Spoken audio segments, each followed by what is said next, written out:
आत्मा बुद्ध्यतात्मैव परत्वेनैव चापरम् अक्षयानन्तबोधाय तस्मै सिद्धात्मने नमः। श्लोक नंबर 25। ज्ञान मात्र आत्मानुभूति क्षणे रागादय स्वयमेव विलीयन्ते तेन किं भवति इति प्रज्ञाप्यते। समाधि तंत्र ग्रंथ में अंतरात्मा जीव कैसी विचारधारा अपने भीतर रखता है, कैसी साधना करता है, क्या सोच रखता है जिससे वह परमात्मा के पद तक पहुंचता है, उसी का वर्णन चल रहा है। 25वां श्लोक है। जब सिर्फ ज्ञान की ही अनुभूति वो साधक करता है तो उसके राग द्वेष के परिणाम स्वतः ही विलीन हो जाते हैं। उससे उसे क्या प्राप्त होता है तो यह वर्णन इस श्लोक में आ रहा है। क्षीयन्ते त्रैव रागाद्यास क्षीयन्ते त्रैव रागाद्यास तत्वतो मां प्रपश्यतः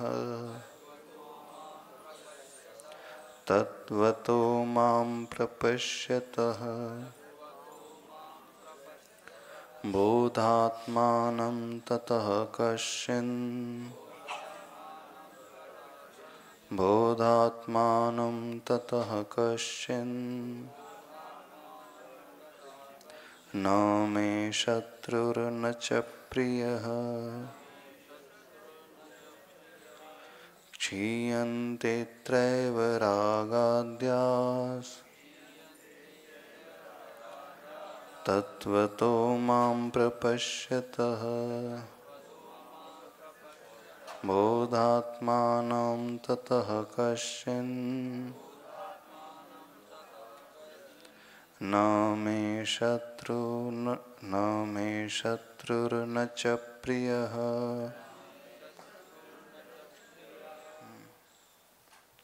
शास्त्र रखे ले लो।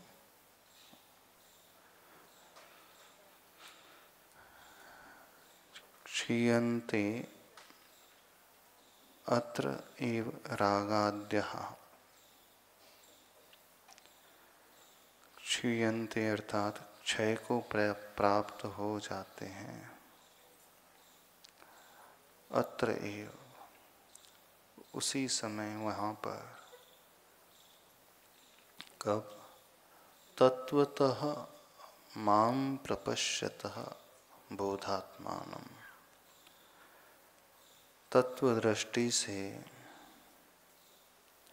जब मां मैंने स्वयं को प्रपश्यतः अर्थात देख रहा है। किस रूप दिखता है? बोध आत्मानम। बोध सहित उस आत्मा को यह जीव जब देखता है तो रागादि राग द्वेष आदि जो भाव हैं अत्र एव क्षीयन्ते उसी समय क्षय को प्राप्त हो जाते हैं। ततः इसलिए कश्चित न में शत्रु कोई भी न मैंने अर्थात नहीं है, मैं अर्थात मेरा शत्रु नहीं। न च प्रिय और कोई भी मेरा प्रिय नहीं होता है। कब होता है ऐसा? जब यह जीव अपनी आत्मा को, ज्ञान स्वरूप आत्मा को देखता है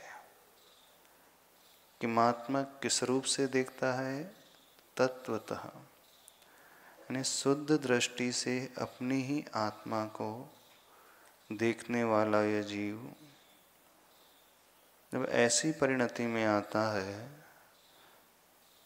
तो रागादि भाव, राग द्वेष के जो भाव हैं तुरंत विलीन हो जाते हैं। पर आत्मा को कैसा देखना है? बोध आत्मा को, अर्थात ज्ञान रूपी आत्मा को देखने वाला जब साधक उसमें डूबता है तो राग द्वेष समस्त विकल्प तत्क्षण ही नष्ट हो जाते हैं। जब राग द्वेष विकल्प नष्ट हो जाते हैं उससे क्या होता है? फल क्या मिलता है? ततः, इसलिए कश्चित न में शत्रु, इस संसार में कोई मेरा शत्रु भी नहीं है और न च प्रिय, कोई मेरा मित्र भी नहीं होता है। श्लोक का अर्थ हिंदी में क्या हुआ? तत्व दृष्टि से अपने ज्ञान स्वरूप आत्मा को देखने वाले के रागादि विकार भाव उसी समय नष्ट क्षय हो जाते हैं। इसलिए मेरा ना कोई शत्रु है और ना कोई मित्र प्रिय है। तो जो शत्रु और मित्र की भावना से ऊपर उठना चाहता है, हर परिस्थिति में साम्य भाव लाना चाहता है, तो इस श्लोक में आचार्य प्रवर रास्ता बता रहे हैं कि वह समता हमारे भीतर कब और कैसे पैदा होगी। सभी लोग यह प्रश्न करते हैं ना, सुनते तो हैं समता होना चाहिए, चाहते भी हैं समता का भाव बने रहे, चाहते भी कोई विकल्प पैदा ना हो, लेकिन विकल्प पैदा हो ही जाता है। परिस्थिति ऐसे निर्मित हो जाती है कि क्रोध हमें आ ही जाता है, चिल्ला करके हम बोलने लगते हैं, हम दूसरों को समझाने बैठ जाते हैं, दूसरों को देख करके अभिमान का भाव पैदा होने लगता है, अथवा राग का भाव पैदा होने लगता है, अथवा द्वेष का भाव पैदा होने लगता है। मैं क्या करूं? मैं तो समता में रहना चाहता हूं, लेकिन वो ही मुझे ऐसा गुस्सा दिला देता है, वही बार बार गलत काम कर देता है, तो मुझे बोलना पड़ता है, समझाना पड़ता है। होता है कि नहीं विमल जी? होता है, हमेशा होता है। क्यों होता है ऐसा? नहीं, वो गलती करता है इसलिए होता है ना। हाँ, वही गलती कर देता है, हमें गुस्सा आ रहा है, अथवा किसी से राग का भाव पैदा हो रहा है, किसी के प्रति मायाचारी का अथवा अभिमान का भाव पैदा हो रहा है किसी परिस्थिति को लेकर के, तो गलती किसकी होती है? उसकी गलती होती है, तभी तो क्रोध आता है। हम तो चाहते हैं समता में रहे, एकदम किसी से कुछ कहे ही ना, सब बढ़िया अच्छे से व्यवहार करेंगे तो हमें कहने की आवश्यकता नहीं पड़ेगी, सब अपने अपने में रहेंगे, किसी को समझाने की जरूरत ही नहीं, सारे लोग व्यवस्थित हो जाएंगे तो अपने आप सब मामला शांत हो जाएगा। ऐसे ही होता है, प्राय सभी लोग ऐसे ही बोलते हैं, होता है। तो आचार्य भगवान बता रहे हैं, शत्रु और मित्र की भावना से ऊपर उठना हो, पूर्ण समता में आना हो, तो क्या करना होगा?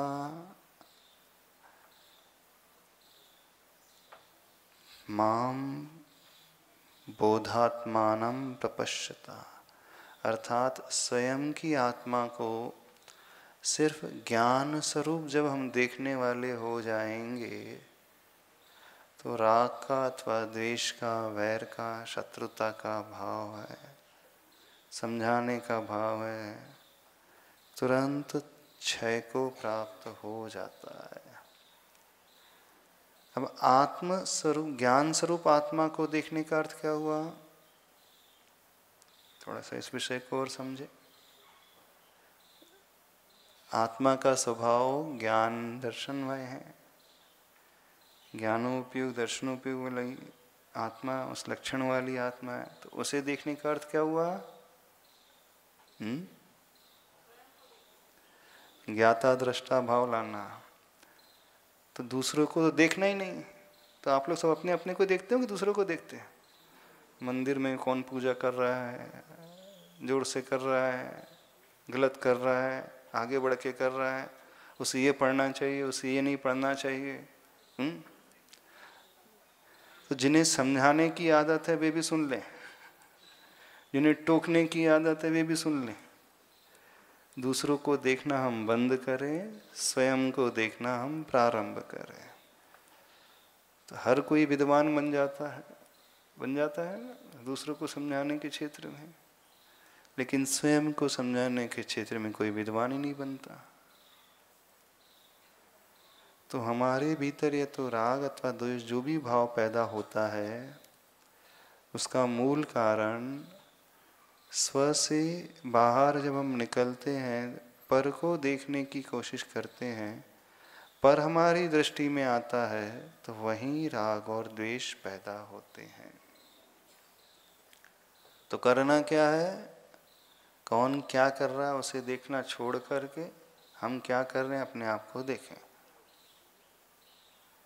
दूसरों को हम देखते हैं तो ये कहलाती है बहिर्मुखी दृष्टि, और जब स्वयं को देखते हैं तो कहलाती है अंतर्मुखी दृष्टि।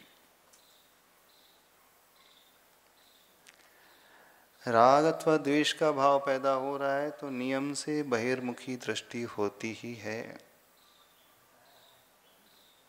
कोई उससे बच ही नहीं सकता। एक होता है देखना, दूसरा होता है दिखना।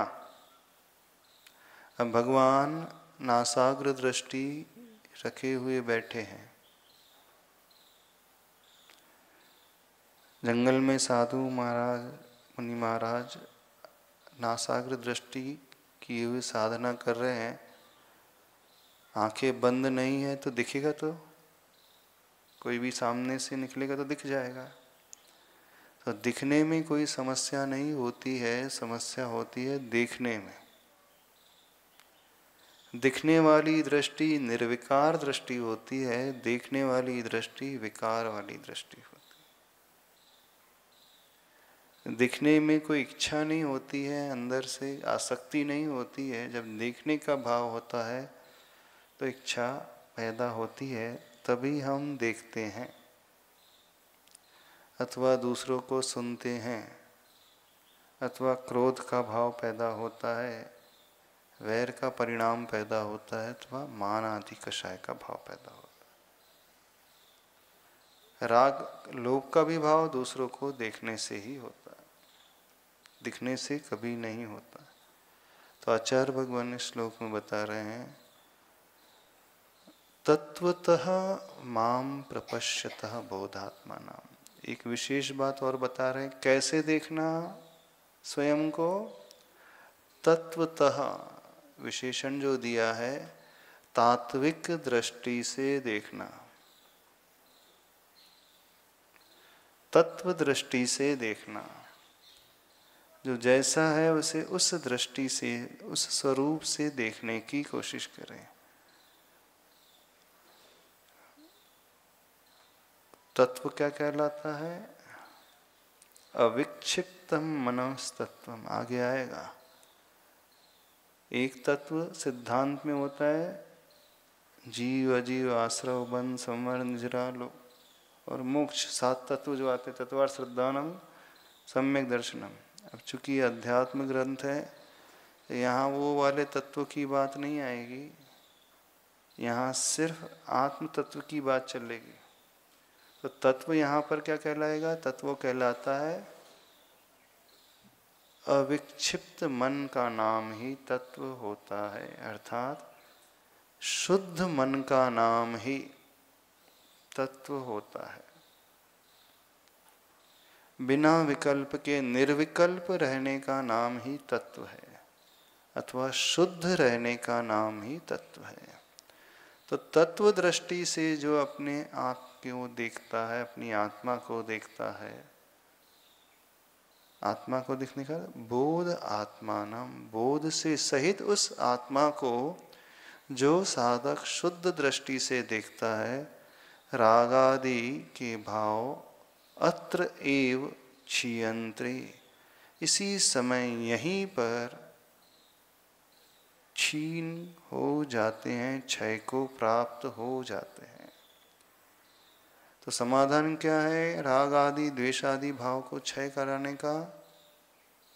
शुद्ध दृष्टि से स्वयं ज्ञानमय आत्मा को देखना, अशुद्ध दृष्टि से नहीं। अब यहाँ तत्वतः शब्द है यानी शुद्ध दृष्टि से। शुद्ध यानी विकल्पों से रहित, द्वंद्वों से रहित, प्योर फॉर्म से सहित होते हुए उस ज्ञान आत्मा को देखने वाले जीव के राग द्वेष के परिणाम तुरंत इसी स्थान में क्षय को प्राप्त हो जाते हैं। अब क्षय को प्राप्त हो जाते हैं तो फिर क्या फल मिलता है? तथा इसलिए इस संसार में कश्चित न में शत्रु। जब ऐसी धारणा भीतर जिसकी उत्पन्न हो जाती है तो उसे कोई भी शत्रु नजर आता ही नहीं। न में शत्रु न च प्रिय, और फिर कोई प्रिय भी नजर नहीं आएगा। ना मित्र नजर आएगा, ना शत्रु नजर आएगा। क्या नजर आएगा? उसे सिर्फ जीव मात्र नजर आएगा। क्योंकि राग द्वेष के परिणाम शांत हो गए तो अच्छे और बुरे की कल्पना अब पैदा ही नहीं होती है। अच्छे और बुरे की कल्पना, शत्रु और मित्र की कल्पना राग और द्वेष के कारण ही पैदा होती है। तो समझ में आया उपाय क्या करना है? तत्व दृष्टि से अपने आत्मा को देखना है। अब कौन देख पाएगा? ये देखने वाला कौन सा पात्र होगा? आप भी देख लेंगे कि नहीं देख पाएंगे? देख लेंगे।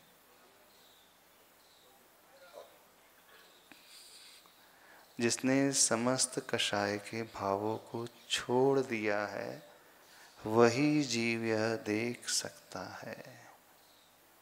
थोड़ी बहुत भी कषाय है अंदर तो जो भी आत्मा दिखेगी वह दोषी आत्मा ही नजर आने वाली है। इसकी हिंदी पढ़ते हैं आचार्य श्री की जो है, देखूं यदा परम हृदय निजात्म को मैं, रागादि भाव दुख दाद्रत नष्ट होते, होती भयानक तदानस तेज आग, प्यारी नहीं कुसुम की लगती पराग। देखूं यदा अर्थात जब परम हृदय निज आत्म को मैं, परम उत्कृष्ट उस निज आत्मा को, हृदय को जब मैं देखता हूँ, रागादि भाव, राग द्वेष आदि भाव वो कैसे हैं? दुखदा, दुख को देने वाले जो होते हैं वो रागादि भाव होते हैं। द्रुत नष्ट होते, शीघ्र ही नष्ट हो जाते हैं। कब नष्ट होंगे? जब अपने उस परम शुद्ध हृदय रूप निज आत्मा को देखेंगे तो राग द्वेष आदि भाव शीघ्र ही नष्ट हो जाते हैं। वे ही भाव हमें दुख देने वाले होते हैं। होती भयानक तदा न सुतेज आग, फिर ऐसे समय वह आग तेज नहीं होती है। प्यारी नहीं कुसुम की लगती पराग, उस समय उस पुष्प की जो पराग है वह भी प्यारी नहीं लगती है, न ही किसी प्रकार की अग्नि तेज होती है। समझ में आ रहा है, नहीं समझ में आ रहा? समाधान क्या है? अपनी शुद्ध आत्मा को देखना है, ज्ञान स्वरूप आत्मा को। अब हमारी आत्मा में ज्ञान तो हमेशा रहता है, ज्ञान से रहित तो आत्मा कभी रहती नहीं। मति ज्ञान रहेगा अथवा शुद्ध ज्ञान रहेगा, अवधि ज्ञान रहेगा, मौनापर्यय अथवा केवल ज्ञान, तो इनसे भी रहित जो ज्ञान स्वरूप आत्मा है। अब थोड़ा सा ऐसे और समझे। दो प्रकार से ज्ञान की विवक्षा है। एक सिद्धांत की दृष्टि से हमारे पास कौन सा ज्ञान है? कौन सा ज्ञान है अपने पास अभी? मति ज्ञान और शुद्ध ज्ञान, अथवा किसी को अवधि ज्ञान हो जाए, अवधि ज्ञान। मुनि महाराज हैं, मनापर्य ज्ञान हो जाए। चौथा भेद और पांचवा भेद है केवल ज्ञान। तो कौन से ज्ञान वाली आत्मा को देखना? मति ज्ञान की शुद्ध ज्ञान वाली आत्मा को देखे अपन अभी। कौन से ज्ञान? जब भी हमारी दृष्टि में मति अथवा श्रुत ज्ञान आएगा तो इस जीव को विकल्प तो होता ही, तुरंत वो कंपैरिजन करने लगेगा कि मेरा शुद्ध ज़्यादा है अथवा कम है। अवधि ज्ञान होने पर भी ये भाव आ सकता है कि मुझे तो अवधि ज्ञान हो गया है। मनापर्य ज्ञान केवल ज्ञान भी नहीं, कौन से ज्ञान से? ये तो शुद्ध ज्ञान हो। तो शुद्ध ज्ञान क्या हो गया? एक शुद्ध ज्ञान जो केवल ज्ञान रूप हो जाता है वो अनंत काल के लिए रहता है, कभी नष्ट नहीं होता है। या तो उस केवल ज्ञान स्वरूप आत्मा को देखें, पर वो तो है नहीं अभी वर्तमान में अपने पास। तो फिर किसे देखें? जो केवल ज्ञान सहित आत्मा है उन आत्मा को देखें, अर्थात उन शुद्ध परमात्मा को देखने की कोशिश करें जिनकी आत्मा में केवल ज्ञान प्रकट हो चुका है। अब समझे, जब हम उन प्रभु को देखते हैं जिनके भीतर केवल ज्ञान उत्पन्न हो चुका है तो भी विकल्प शांत हो जाते हैं। एक विधि यह है केवल ज्ञान सहित आत्मा को देखना, चाहे वह स्वयं में हो चाहे पर में हो।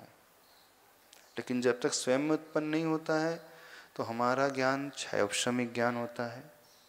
मति ज्ञान अथवा शुद्ध ज्ञान जो होता है उसकी एक सीमा होती है, अधूरा होता है, पूरा नहीं होता है, पराश्रित होता है। शुद्ध ज्ञान के लिए, मति ज्ञान के लिए किसकी आवश्यकता होती है? इंद्रियों की आवश्यकता होती है, मन की आवश्यकता होती है। थोड़ा ही वो जान सकता है, पूरा नहीं जान सकता।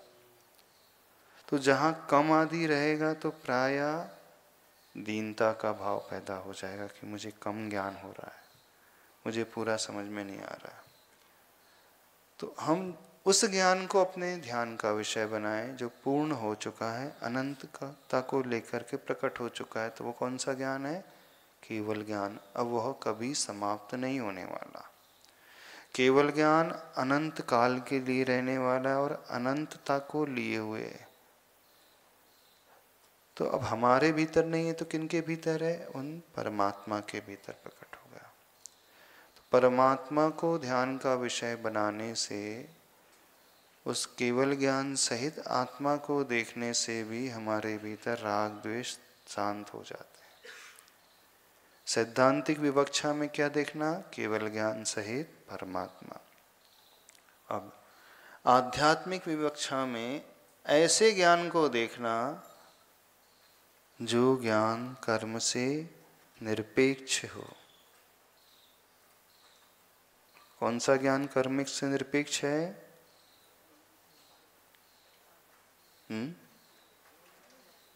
केवल ज्ञान तो कर्म सापेक्ष हुआ, क्योंकि कर्म के क्षय से उत्पन्न होता है। हाँ, केवल ज्ञान तो पहले था नहीं, बाद में उत्पन्न हुआ। केवल ज्ञान कौन सा भाव है? क्षयिक भाव है कि नहीं है? क्षयिक भाव है ना केवल ज्ञान। तो क्षय क्यों? चूंकि कर्म के क्षय से वो प्राप्त हुआ, इस कारण क्षयिक भाव। कौन सा भाव? मति और शुद्ध ज्ञान क्षय श्रमिक भाव। तो ये तो सब कर्म सापेक्ष हुए भाव। जो शुद्ध भाव भी है, केवल ज्ञान शुद्ध हो चुका है, लेकिन कर्म सापेक्ष है। अब जब तक वो नहीं होता तो एक दूसरी विवक्षा आध्यात्मिक दृष्टि से, कौन सा भाव, कौन सा ज्ञान लेना? जो कर्म निरपेक्ष होता है, अर्थात जिसमें कर्म से कोई लेना देना नहीं होता है, वो है परम पारिणामिक भाव। ये भाव, ये ज्ञान किसे होता है? संसार के समस्त जीवों में होता है। इवन जो निगोदिया जीव भी होता है, उनके भीतर भी है कर्म निरपेक्ष परम पारिणामिक शुद्ध ज्ञान शक्ति रूप में है। अभी प्रकट नहीं हुआ, पर शक्ति तो उनके भीतर भी है। तो जब हम उसे अपने ध्यान का विषय बनाएंगे तो समस्त विकल्प शांत हो जाते हैं। जैसे ही हमें पता चलता है कि यह जीव भी भले ही अभी निगोदिया जीव है, एक इंद्रिय पर्याय वाला है, पर इसके भीतर भी वही शक्ति है जैसी शक्ति मेरे भीतर है ना। अभी मनुष्य है, संगी पंचेंद्रिय है, जिन्हें श्रुत ज्ञान हो गया है, जिन्होंने पढ़ लिख लिया, शास्त्र को बहुत ज़्यादा याद भी कर लिए हैं। जब इस श्रुत को देखता है तो उसे विकल्प पैदा हो जाता है, अभिमान का भाव है, मुझे इतना याद हो गया। अब वो निगोदिया जीव को देखेगा, अरे इसे तो कुछ आता नहीं, बड़ा तुच्छ है। एक इंद्री को देखेगा तो उसे देखेगा कि सोचेगा देखो कैसे दीनहीन है। दोनों ही अवस्था में, क्योंकि निगोदिया जीव का जो ज्ञान होता है वो सबसे जघन्य ज्ञान माना जाता है, नित्य उद्घाटित रहने वाला, वो कभी भी ढकने वाला नहीं। भले ही वो छोटा सा निगोदिया जीव भी हो, जिसकी अवगाहना अंगुल के असंख्यात भाग होती है, एक श्वास में 18 बार जन्म मरण कर रहा है। जन्म मरण करते हुए भी ऐसा कभी नहीं होता कि उसका ज्ञान पूरा ढक जाए, पूरा समाप्त हो जाए। नित्य उद्घाटित जो बना ही रहता है। तो ज्ञान से रहित निगोदिया जीव कभी न हुआ है, न होने वाला है। और उसके भीतर क्षमता उस केवल ज्ञान को प्राप्त करने की है। तो जब हम निगोदिया जीव को देखेंगे तो ये भाव आ सकता है एक इंद्रिय है, लेकिन जैसे ही उस निगोदिया जीव की शक्ति को देखेंगे, ये भी केवल ज्ञान प्राप्त कर सकता है, तो फिर हमारा जो अभिमान पैदा हो रहा था वो तुरंत डाउन हो जाता है, क्योंकि मुझ में और इसमें कोई अंतर ही नहीं।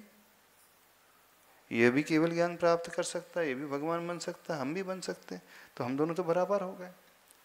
जहाँ बराबर वाली स्थिति होती है, जो पार्टनर बराबर होते हैं अथवा समाज में जो बराबर स्टेटस वाले होते हैं,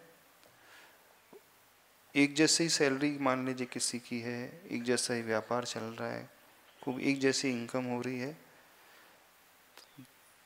तो मान कषाय पैदा नहीं होती, क्योंकि वो मेरे बराबर ही है। और दीनता का भाव भी पैदा नहीं होता।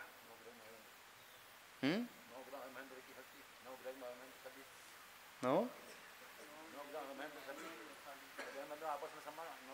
हाँ अयमिंद्र, हाँ, नौ ग्रैवेयक आदि, पंच अनुत्तर आदि, जहाँ 10 प्रकार की भेद नहीं होते, इंद्र सामानिक त्रयस्त्रिंश आदि, वहाँ सारे अहमिंद्र होते हैं। कोई बड़ा नहीं, कोई छोटा नहीं। जब कोई बड़ा कोई छोटा नहीं होता है तो किसी प्रकार का भेदभाव नहीं, किसी प्रकार के दीनता का भाव दूसरे इंद्र को नहीं आएगा। और पहले वाले को अभिमान का भाव भी पैदा नहीं आएगा, ना सुपीरियरिटी कॉम्प्लेक्स आएगा ना इन्फीरियरिटी कॉम्प्लेक्स आएगा। क्यों? क्योंकि वह भी अहमिंद्र, मैं भी अहमिंद्र, दोनों बराबर। तो जहां बराबर वाली स्थिति हो जाती है, कोई मान नहीं, कोई दीनता का भाव नहीं। अब ऐसे ही हम संसार के हर जीव को गौण करके उसकी ज्ञान शक्ति की ओर दृष्टि लाएं, अथवा जो उसका ज्ञान गुण कभी ढक नहीं सकता पूर्णतया, वो हमेशा उद्घाटित रहने वाला है, वो कभी नष्ट होने वाला नहीं है, वो कर्म से उसका कुछ लेना देना नहीं। जो कर्म निरपेक्ष होता है, जब चिंतन में वह कर्म निरपेक्ष ज्ञान का भाव आता है, उस समय रागादि विकल्प शांत हो जाते हैं। तो दो तरीके हैं विकल्पों को शांत करने के। यहाँ पर श्लोक में कौन सा तरीका बताया है? बोध आत्मानं माम प्रपश्यतः, उस ज्ञान स्वरूप आत्मा को जब मैं देखता हूँ, अथवा बोध से बोधि समाधि, वो केवल ज्ञान स्वरूप इस आत्मा को देखता हूँ स्वयं की। एक तरीका यहाँ पर यह बात बताया गया है कि हम अपनी आत्मा को सिर्फ ज्ञान रूप, केवल ज्ञान रूप अथवा शुद्ध ज्ञान रूप, जो मति शुद्ध अवधि मना परि और केवल ज्ञान से भी भिन्न है, क्योंकि ये पांचों ही हैं ज्ञान की पर्याय हैं, ज्ञान गुण की पर्याय, ज्ञानात्मक पर्याय। जब ये पांच पर्याय के रूप में ली हैं, तो जो शुद्ध ज्ञान होगा, ज्ञान वो द्रव्य हो गया। तो हमेशा अंतर जो है, कम और अधिक का अंतर होता है पर्याय को लेकर। बड़े छोटे की कल्पना होती है पर्याय को लेकर, सुंदर और कुरूप की कल्पना होती है, गोरे काले की कल्पना होती है पर्याय को लेकर, अमीर गरीब की कल्पना होती है पर्याय को लेकर, स्त्री पुरुष की कल्पना होती है पर्याय को लेकर। तो उस जीव को छोड़ करके उसके भीतर रहने वाले जब हम ज्ञान गुण की ओर दृष्टि लाएं, तो समस्त विकल्प शांत, क्योंकि ज्ञान गुण जो कर्म निरपेक्ष होता है, उसमें कोई अंतर नहीं होता है। फिर वो हाथी की पर्याय वाला जीव हो, अथवा चींटी वाला जीव हो, अथवा एक निगोदिया जीव हो, अथवा संगी पंचेंद्री मनुष्य हो, अथवा गणधर परमेष्ठी भी क्यों ना हो। उन्हें क्यों विकल्प नहीं होता, कोई मान नहीं आएगा? क्योंकि वो देख रहे हैं ये सब पांचों पर्याय हैं, पर्याय को गौण करके उस परम पारिणामिक शुद्ध ज्ञान को देखते हैं। तो दृष्टि में वो शुद्ध ज्ञान आया तो राग द्वेष के विकल्प शांत हो जाएंगे। तो विकल्पों को शांत करने का एकमात्र उपाय क्या है? हम द्रव्य की ओर अथवा उस गुण की ओर, शुद्ध गुण की ओर दृष्टि लाएं। अब यहाँ पर कौन से क्षेत्र में दृष्टि लाने के लिए कहा जा रहा है? ज्ञान गुण रूपी आत्मा की ओर दृष्टि। पर्याय को गौण कर दिया गया, ज्ञान गुण वाली आत्मा। तो राग द्वेष शांत। अब राग द्वेष शांत हो गए, ततः कश्चित न मे शत्रु, इस संसार में फिर कोई भी मेरा शत्रु नहीं है। न मे न च प्रिय, और कोई प्रिय भी नहीं है, मित्र भी नहीं है। वे क्या हैं? जीव हैं। शत्रु मित्र की भी कल्पना नहीं है, जीव मात्र। हम किसी अपने शत्रु अथवा मित्र के रूप में स्वीकारते हैं? कौन अपने को मित्र दिखता है? हाँ, ये मेरा हितैषी है, मेरी सेवा करता है, मेरी केयर करने वाला है, मेरे लिए भोजन बना करके देने वाला है, मुझे संभालने वाला है। अब जैसे ही मित्र की कल्पना आ गई तो राग पैदा होना शुरू हो जाएगा, कोई बच ही नहीं सकता। प्रिय की कल्पना हो गई तो राग अवश्य पैदा होगा ही होगा, कोई उससे ऊपर नहीं उठ सकता। और जैसे ही उस शुद्ध ज्ञान आत्मा की दृष्टि आई, विकल्प शांत हो गया। समझ में आ रहा नहीं आ रहा? तो कहाँ हमें अपने ध्यान को लाना है? कर्म निरपेक्ष शुद्ध ज्ञान की ओर, अथवा वह ज्ञान जो एक बार प्राप्त हो जाए, केवल ज्ञान, तो कभी समाप्त ना हो।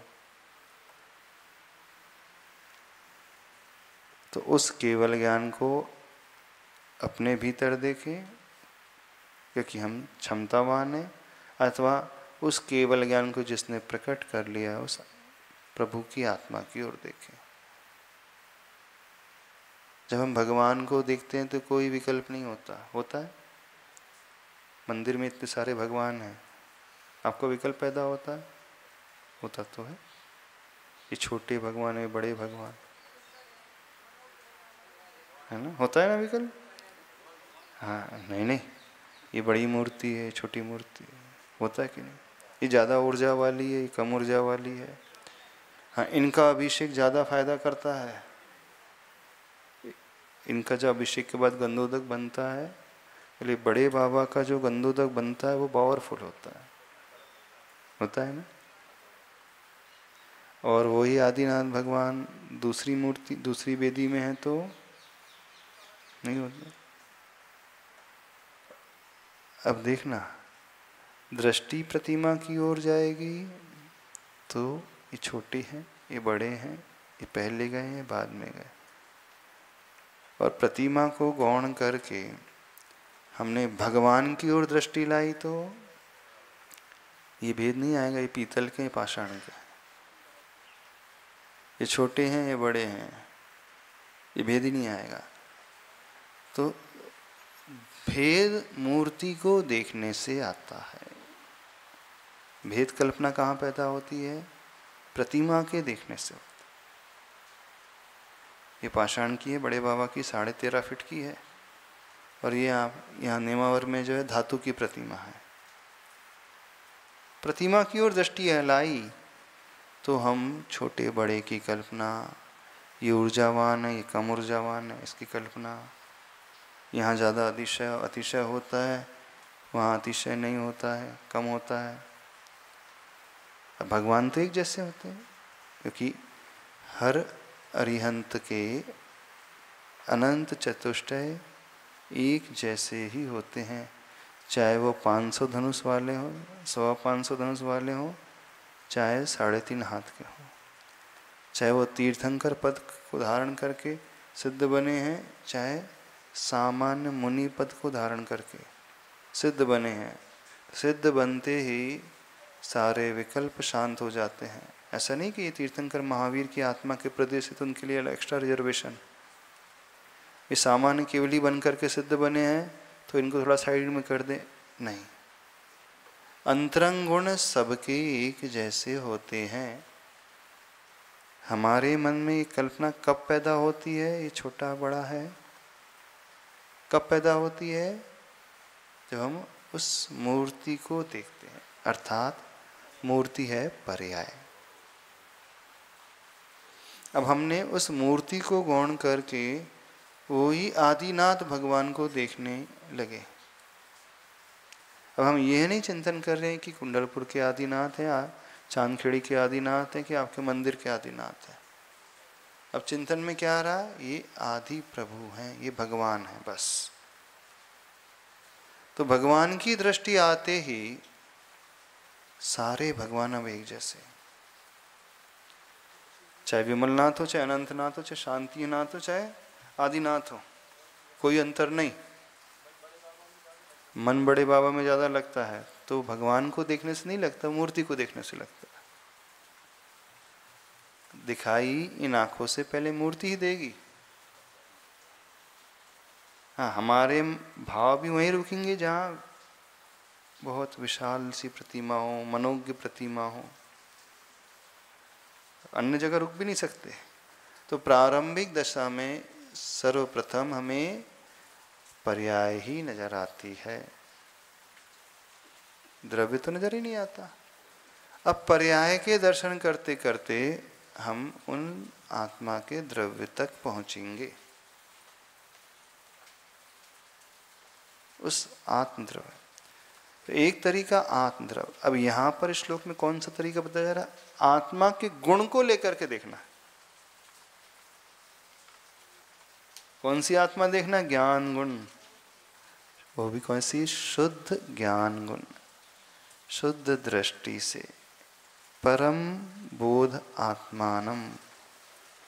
जब ये दृष्टि आती है तो भी राग द्वेष शांत हो जाते हैं।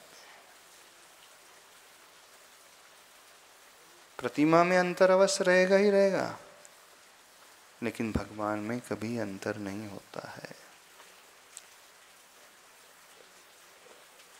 आप जो गंधोदक बनाते हैं वो प्रतिमा अभिषेक का बनाते हैं, भगवान का गंधोदक नहीं होता वो। हाँ, दृष्टि में यह है कि आदिनाथ भगवान है, लेकिन सत्यता क्या है? वो आदिनाथ भगवान की प्रतिमा है, स्थापना निक्षेप उसके भगवान है वो। सत्यता तो यही है। कुंडलपुर के बड़े बाबा आदिनाथ भगवान तो कौन से? स्थापना निक्षेप से है। अभी कहाँ है वो आदिनाथ भगवान? सिद्धालय में विराजमान है। तो हमारे काम में कौन से भगवान आते हैं? हमारे काम में भगवान नहीं आते हैं। हमारे लिए प्रयोजन जो होता है प्रतिमा वाले, स्थापना निक्षेप वाले भगवान से। इवन जो तीर्थंकर भगवान समोसरण में भी बैठे हैं, वो भी हमारे उतने काम में नहीं आते, क्योंकि उन्हें हम छू ही नहीं पाते, ना अभिषेक कर पाते। कर सकते हो आप तीर्थंकर भगवान का? उन तक कोई पहुंच ही नहीं सकता, उपसर्ग ही नहीं होता है। तो हमारे लिए प्रयोजनभूत भगवान हुए कि प्रतिमा हुई? अच्छा, श्रावकों के लिए क्या है? किससे काम चलता है आपका? भगवान से कि प्रतिमा से? प्रतिमा से चलता है कि गंधोदक प्रतिमा का बन सकता है, भगवान का बनता ही नहीं।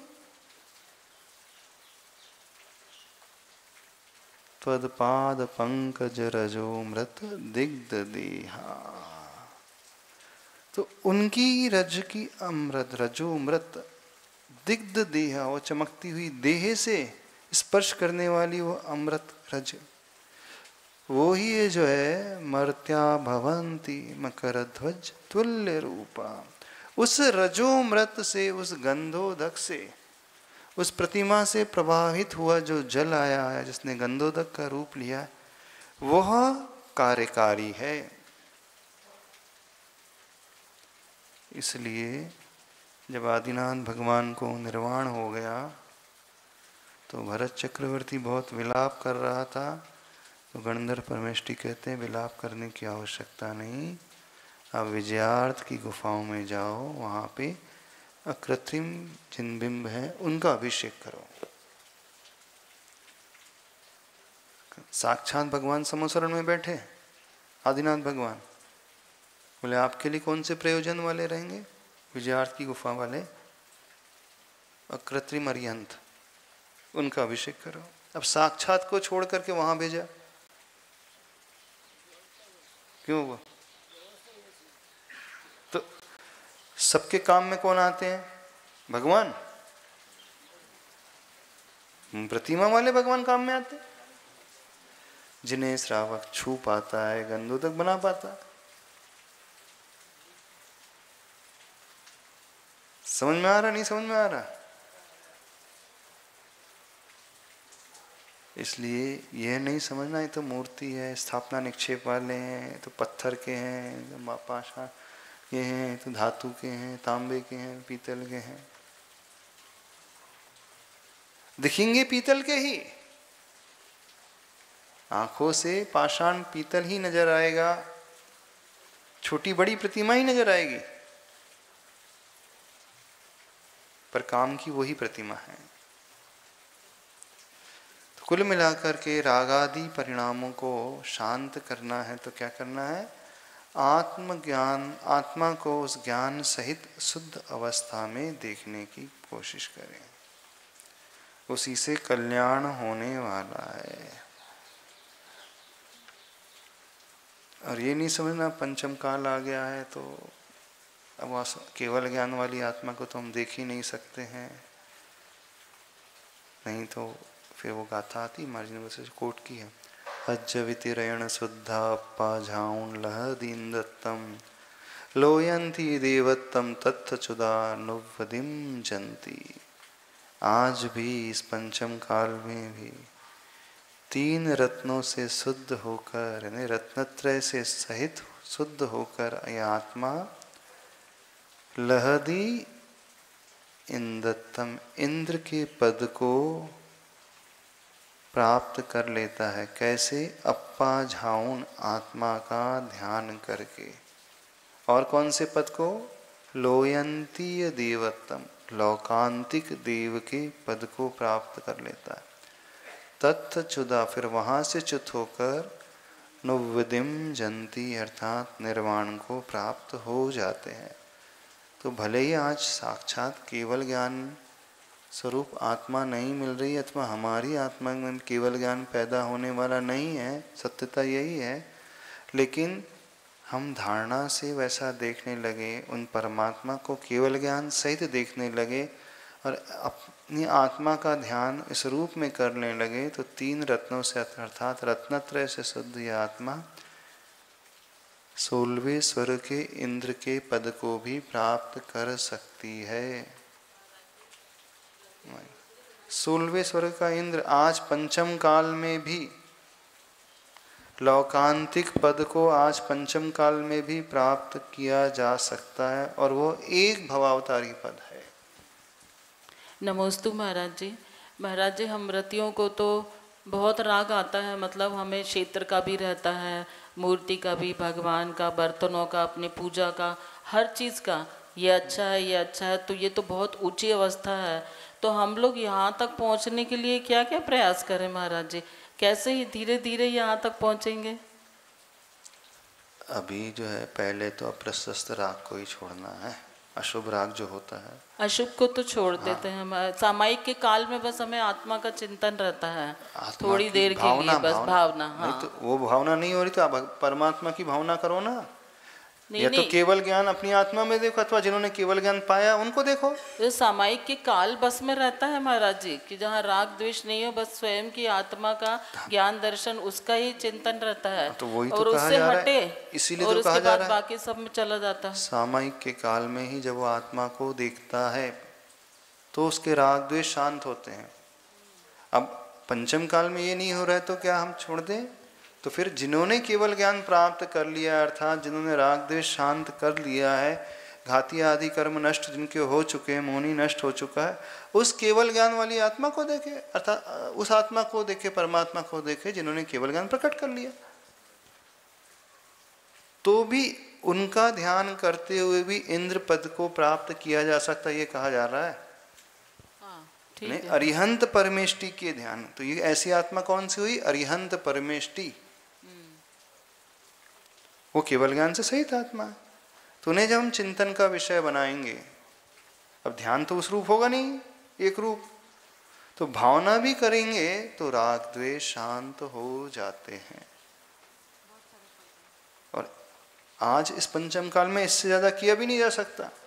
यदि इतना करके किसी ने लौकांतिक के अथवा इंद्र के पद को पा लिया तो वो भी एक भवतारी, और आरी का भी इंद्र पद को प्राप्त कर होती हैं। ऐसे प्रथमानु की कितनी सारी कथाएं आती हैं, आरिका भी बन जाती है इंद्र पद को पाने वाली, नहीं इंद्र पद को पाने वाली आरिका भी बन जाती। कितनी कथा आती है, व्रतों में कथा आती है। 16वें स्वर्ग में इंद्र के पद को पाया आरिका दीक्षा लेकर उस नारी ने, वो दुर्गंधा की कथा देखो।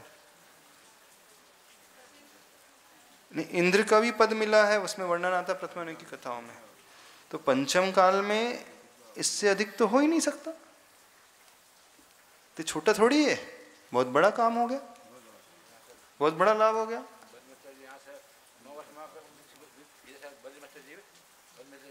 हाँ, भद्र मिथ्या दृष्टि जी, हाँ विदेश क्षेत्र में उत्पन्न हो जाए तो हाँ हाँ हाँ, यहाँ से जो है 123 ऐसे भव्य मिथ्या भद्र मिथ्या दृष्टि जीव जो है विदेश क्षेत्र में उत्पन्न होंगे। 8 वर्ष में दीक्षित होकर के उसी बस अंतर्मुहूर्त बाद ही केवल ज्ञान प्राप्त कर लेंगे, ऐसा उल्लेख आगम में आता है। 8-9 वर्ष का बोल रहे हैं, 9 वर्ष का, 9 वर्ष ग्रंथ में आया। हाँ हाँ, उसमें से नहीं कुछ कुछ का उल्लेख आया कि उसी भाव से, कुछ 9 वर्ष वाले भी होंगे, कुछ उसी भाव से मोक्ष जाने वाले। तो आज भी ऐसा ध्यान, यदि ध्यान पूरा भी नहीं है तो भावना से भी इंद्र के पद को प्राप्त किया जाता, लौकांतिक के पद को प्राप्त कर लेता है और वहाँ से फिर चित्त होकर मनुष्य पर्याय में आकर दीक्षा लेकर निर्वाण प्राप्त को प्राप्त कर लेते हैं। पर कुल मिलाकर के पुरुषार्थ कैसा होना चाहिए? शुद्ध आत्मा को देखने का, शुद्ध आत्मा को देखने का अर्थात राग द्वेष रहित आत्मा को देखने का। तो हमारी राग द्वेष की रहित आत्मा कब होगी? तो हम क्रोध आदि कषाय से जब स्वयं को भरेंगे नहीं, अर्थात जैसे निमित्त मिल रहे हैं उन निमित्तों को में रहते हुए भी व्यवहार में अपने आप को संभालेंगे। जब जिसका व्यवहार इस प्रकार का समीचीन हो जाता है फिर वही व्यक्ति ध्यान में बैठ सकता है। ऐसा नहीं कि ध्यान में हम बैठेंगे, सामायिक में बैठेंगे तब तो हम राग द्वेष से रहित हो जाएंगे, बाकी जब व्यवहार में है प्रवृत्ति में है तब तो राग द्वेष कर सकते हैं। सामायिक के समय ध्यान की अवस्था लिखी है ना, लेकिन ध्यान की अवस्था भी कौन प्राप्त करेगा? जिसका व्यवहार समीचीन होगा, व्यवहार में भी पुरुषार्थ पूर्वक समता में रहेगा तो होगा, ध्यान में मन लगेगा उसका। नहीं तो वो बोले तो कोई यहाँ लिखा ध्यान के समता रखना है, बाकी व्यवहार में तो कुछ भी कर सकते। तो जो व्यवहार ऐसा बना लगेगा कुछ भी करने वाला, राग द्वेष करने वाला, वो उस ध्यान अवस्था में पहुंच ही नहीं सकता। नमोस्त महाराज जी, ये जो 3 बतलाए हैं बहरात्मा, अंतरात्मा और परमात्मा, तो इसमें जो है ये आपने जो बतलाया है कि ऐसा ध्यान कौन सी आत्मा है तो कर सकती है? तो मूल रूप से तो वही मुनि महाराज जो होते हैं शुद्ध उपयोग में जब लीन हो जाते हैं, 3 गुप्तियों से सहित हो जाते हैं, समस्त आसक्ति इच्छाओं से ऊपर उठ जाते हैं, सिर्फ ज्ञाता दृष्टा भाव जब लाते हैं तो उस अवस्था में होता है। लेकिन जो उससे निचली भूमिका में अनुवृत्ति से प्रतिमाधारी श्रावक है तो वो क्या करेगा? वो ये करेगा कि भावना करेगा, ऐसी भावना भाएगा और अभ्यास करेगा निमित्तों से अप्रभावित रहने का। जब उसे प्रतिकूल निमित्त मिलेंगे तो क्रोध आदि नहीं करेगा, अपने व्यवहार को कंट्रोल करने वाला होगा, तो वही तो जाकर के वहां पहुंचेगा। पूर्णता तो मुनि महाराज की होगी मानी जाती है, वही, क्योंकि कषायों से परिग्रह से मुक्त होते हैं, ऊपर उठे होते हैं और ध्यान अवस्था में बैठते हैं तो होते हैं। लेकिन चौथा गुण स्थानवर्ती श्रावक भी क्यों ना हो तो वह भी जब अपने भीतर विपाक विचय धर्म ध्यान की भावना ला सकता है, यानी कर्मों से, कर्म के उदय से अप्रभावित रहने का पुरुषार्थ कर सकता है। बस इतना ही रखते हैं।